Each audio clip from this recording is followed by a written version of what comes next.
సిద్దిపేట జిల్లా చిన్నకోడూరు మండల వ్యాప్తంగా సద్దుల బతుకమ్మ సంబరాలు ఘనంగా నిర్వహించారు. మండలంలోని గోనెపల్లి గ్రామంలో నిర్వహించిన బతుకమ్మ సంబరాల్లో మాజీ ఉపాధ్యాయ ఎమ్మెల్సీ కూర రఘోత్తం రెడ్డి, మాజీ సర్పంచ్ స్వరూప ఎల్లాగౌడ్ పాల్గొన్నారు. ఈ సందర్భంగా ఆడపడుచులందరికీ బతుకమ్మ, దసరా పండుగ శుభాకాంక్షలు తెలిపారు.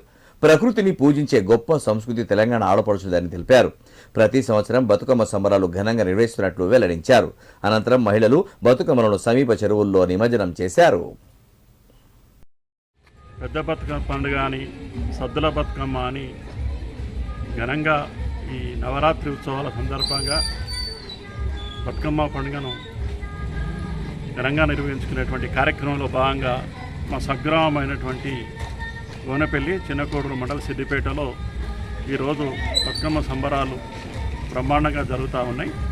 ఈ సందర్భంగా ఈ రాష్ట్రంలో ప్రజలందరికీ, ప్రత్యేకించి మా గ్రామస్తులైనటువంటి ప్రతి మహిళతోటే ఏదైనా స్త్రీ శక్తి స్వరూపిణి కాబట్టి దేవతా రూపంలో 9 నవరాత్రుల నుంచి మనం మాతను కొలుచుకుంటా ఉన్నాం.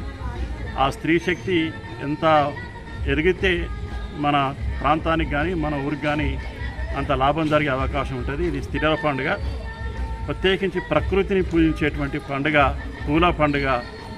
ప్రకృతి ఎంత అందంగా ఉంటే, ప్రకృతిని మనం ఎంత కాపాడితే మనం అంత ఆరోగ్యంగా ఉండడానికి అవకాశం ఉంటుంది. కాబట్టి మన పూర్వీకులు ప్రకృతిని పూజించాలని పువ్వులతోటి ఈ పండుగను ప్రత్యేకంగా బతుకమ్మ పండుగ మార్చి పూజించడం జరుగుతూ ఉన్నది.